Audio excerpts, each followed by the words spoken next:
In the year 2026, we are living through a crisis of the self. We are more connected than ever, yet more hollow than at any point in human history. We have been taught that our value is determined by how others perceive us. We have been told that we must build a personal brand, a digital identity, and a curated version of our lives to be worthy of respect. We have become a civilization of actors, performing for an audience that isn't even watching. This is the age of narcissism. But underneath the filters and the forced smiles, there is a deep, vibrating anxiety. Because when your sense of self is built on the opinions of others, you are building your house on shifting sand. You are creating a fragile mask, and every day you live in fear that someone or something will crack it. The ancient Stoics, 2,000 years ago, saw this coming. They knew that the greatest enemy of a tranquil life is not poverty, or pain, or even death. It is the ego. It is the vain glory that Marcus Aurelius warned himself about every morning in his journals. Today, we are going to perform a surgical strike on that ego. We are going to dismantle the mask you've been wearing and replace it with something unshakable. This is not about self-help. This is about self-destruction. We are going to kill the version of you that is desperate for approval, so that the version of you that is actually free can finally breathe. To understand the cure, we must first understand the sickness. We must look at what the Stoics called the false perception. Most of you believe that you are the center of your own universe. You believe that your reputation, your status, and your digital footprint are you. Epictetus, a man who began his life as a slave and ended it as one of the most powerful minds in history, taught a different truth. He said, "If you want to improve, be content to be thought foolish and stupid with regard to externals." Think about that. When was the last time you were willing to look stupid? When was the last time you chose not to post a success, not to brag about a win, or not to defend your reputation when someone spoke ill of you? If you cannot bear the thought of being misunderstood, you are not a master of your life. You are a slave to the many. The ego is a parasite that feeds on the attention of others. Without that attention, it starves. And that is exactly what we are going to do today. We are going to starve the parasite. We begin with the realization that your ego is not your friend. It is a guard at the gate of your potential. It tells you that you are too good for certain tasks. It tells you that you deserve more than you have. It tells you that you should be offended when someone treats you with disrespect. But a Stoic knows that no one can offend you without your consent. As Marcus Aurelius wrote, "Choose not to be harmed, and you won't feel harmed. Don't feel harmed, and you haven't been." The ego is the part of you that feels harmed. It is the part of you that is fragile. By killing the ego, you become anti-fragile. You become a person who cannot be insulted because there is nothing left to offend. You become a person who cannot be shamed because your value is internal, not external. In this first stage of our transformation, we must practice the death of reputation. We must learn to see ourselves not through the eyes of the world, but through the eyes of nature. From the perspective of the universe, your digital followers do not exist. Your status symbols are dust. Your brand is a vapor. This sounds depressing to the ego, but to the soul, it is the ultimate liberation. If you are a nobody in the eyes of the world, then you are finally free to be somebody in the eyes of truth. The ego is a master of disguise. It does not always show up as arrogance or boasting. Often, it shows up as your deepest insecurities. It is the voice that tells you that you aren't doing enough, that people are laughing at you behind your back, or that you must constantly prove your worth to justify your existence.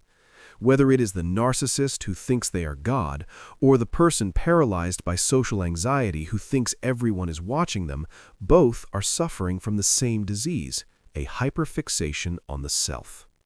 The Stoics called this oeasis, the vanity of opinion. It is the false belief that our personal perspective is the absolute truth. We live our lives inside a mental cinema where we are the lead actor, the director, and the hero of the story. But to find true peace, you must realize that you are just an extra in a play that has been running for billions of years. Seneca once observed that we suffer more often in imagination than in reality. Why? Because the ego lives in the imagination. The ego lives in the what if. It lives in the memory of past insults and the fear of future failures. It cannot survive in the present moment because the present moment is too simple for it. In the present moment, there is only the task at hand. There is only the breath in your lungs. There is only the virtuous choice. The ego hates the present because in the present, the ego is unnecessary. To kill the ego, we must practice the view from above. This was a mental exercise used by the great emperors and slaves alike. Imagine your mind rising out of your body. Imagine yourself floating above your room, then above your city, then above the entire planet. From this height, look down at the billions of people scurrying below. Look at the wars being fought over tiny patches of dirt. Look at the people losing their minds over a comment on a screen. Look at the empires that rose and fell, now covered in dust. What does your personal brand look like from the edge of the galaxy? What does your reputation matter to the stars? It is zero. It is less than a speck. Some people find this terrifying. They feel small and insignificant, but a Stoic finds this to be the highest form of comfort. If your life is small, then your mistakes are small. If your reputation is a vapor, then the judgment of others is meaningless. You are free to fail. You are free to be misunderstood. You are free to be nothing, which means you are finally free to be anything. We must also confront the tyranny of deserving. The ego is convinced that it is owed something by the world. It believes that because it worked hard, it deserves success. It believes that because it is a good person, it deserves to be treated well. This is a trap. The universe does not owe you a pleasant life. The world does not owe you a smooth path. Marcus Aurelius reminded himself every morning, "The people I deal with today will be meddling, ungrateful, arrogant, dishonest, jealous, and surly." He didn't say this to be a cynic. He said it to protect his mind. When you stop expecting the world to bow to your ego, you stop being disappointed. When you accept that people will be rude, that technology will fail, and that plans will go wrong, you remove the ego's power to be offended. You move from a state of reaction to a state of action. Consider the concept of amor fati, the love of fate. The ego wants to control the outcome. It wants the trophy, the praise, the result. But the Stoic loves the process itself. If you are a writer, your joy should come from the writing, not the bestseller list. If you are an athlete, your joy should come from the strain of the muscle, not the medal. When you detach your identity from the outcome, you kill the ego's ability to crush your spirit. You must become like a rock in the sea. The waves of the world, the praise and the blame, crash against you constantly. The ego wants to be moved by the waves. It wants to float on the praise and sink under the blame, but the rock stays. It remains unmoved. Over time, the waves wear themselves out, but the rock remains. This is the internal citadel. It is a place inside you that is completely inaccessible to the noise of the 21st century. It is a place where you do not need to be liked because you have already approved of yourself. It is a place where you do not need to be famous because you are already known by your own conscience. In the next part of this journey, we will look at the final death of the ego, the practice of radical humility and the Stoic Reset. We will learn how to walk through the world as a ghost, invisible to the vanity of others, but fully alive in the power of your own character. To truly kill the ego, we must move beyond theory and into the realm of radical practice. The Stoics had a secret weapon for this, something they called premeditation malorum, the premeditation of evils, combined with the active practice of voluntary poverty. They knew that as long as you are afraid of losing your status, your comfort, or your gadgets, your ego will remain your master. Fear is the oxygen that the ego breathes. To kill the ego, you must cut off the oxygen. For the next week, I want you to practice what I call the Stoic Reset. This is the final stage of our blueprint. It requires you to intentionally seek the very things your ego fears. We begin with the practice of being nobody. In the 2026 digital landscape, everyone is fighting to be heard. Everyone wants to be the loudest voice in the room. Your ego tells you that if you aren't being seen, you don't exist. We are going to prove that voice wrong. For 7 days, do not share your wins. If you accomplish something great at work, keep it to yourself. If you have a brilliant thought, write it in a private journal instead of posting it for likes. If someone insults you, do not defend yourself. Let their words fall into the silence. At first, this will feel like a physical weight on your chest. Your ego will scream. It will tell you that you are losing ground, that people are getting ahead of you, that you are being forgotten. Listen to that scream, but do not react to it. This is the sound of the parasite starving. Every time you choose not to brag, you are taking back a piece of your soul. Every time you choose not to defend your reputation, you are strengthening your character. Next, we address the illusion of ownership. We are a generation obsessed with my house, my car, my career, my followers. The ego uses these things as armor. It thinks that the more my it has, the safer it is. But Seneca reminds us that we are only tenants here. Everything you have is on loan from the universe. Your health, your wealth, and even your loved ones are yours only for a moment. If you lost everything tomorrow, if your accounts were wiped, your house was gone, and your name was dragged through the mud, who would you be? If the answer is nothing, then you have never truly lived. You have only existed as a collection of possessions.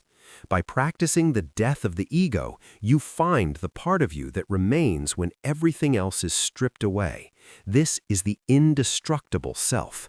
This is the version of you that can sit in a prison cell, as Epictetus did, and still be the freest person in the world.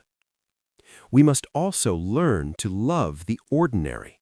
The ego is addicted to the extraordinary. It wants the peak experience, the high-status event, the life that looks like a movie trailer.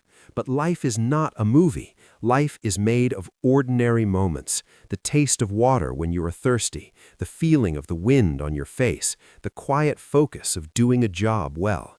The ego hates the ordinary because it makes it feel common. It wants to be special. But the Stoic realizes that there is nothing more special than being fully alive in an ordinary moment. To be content with a simple bowl of food, a simple walk, and a simple purpose is the ultimate victory over the modern world. It makes you immune to the marketing and the envy that drives 2026 society. As we conclude this transformation, we must look at the final virtue, justice. In the Stoic sense, justice is not just about laws, it is about our duty to our fellow human beings. When the ego dies, something incredible happens. Your capacity to help others explodes. The ego is selfish. It views every interaction as what can I get from this.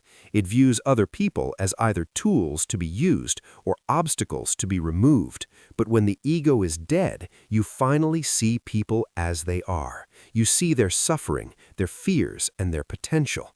You realize that you are not a separate island, but a limb of a larger body. You move from competition to contribution. The most powerful person in 2026 is the one who wants nothing for themselves, because they are the only ones who can truly Give everything to others. This is the final stage of the Stoic blueprint. You have dismantled the mask. You have stared into the void of your own insignificance and found it beautiful.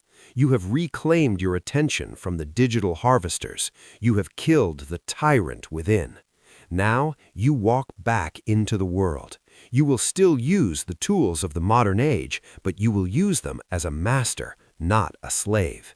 You will still interact with society, but you will not be stained by its vanity. You will be in the world, but not of it. You are a ghost to the ego, but a pillar to the truth. You are no longer performing. You are finally living. You are no longer a brand. You are a man. You are no longer a puppet of the algorithm. You are a Stoic. Go forth today and be content to be nothing in the eyes of the world, because in the silence of that nothingness, you will find the everything you have been searching for. The journey of the 12 weeks is not about becoming a better version of your old self. It is about the total death of the old self so that the true self can finally be born. Stay grounded, stay unshaken, stay Stoic.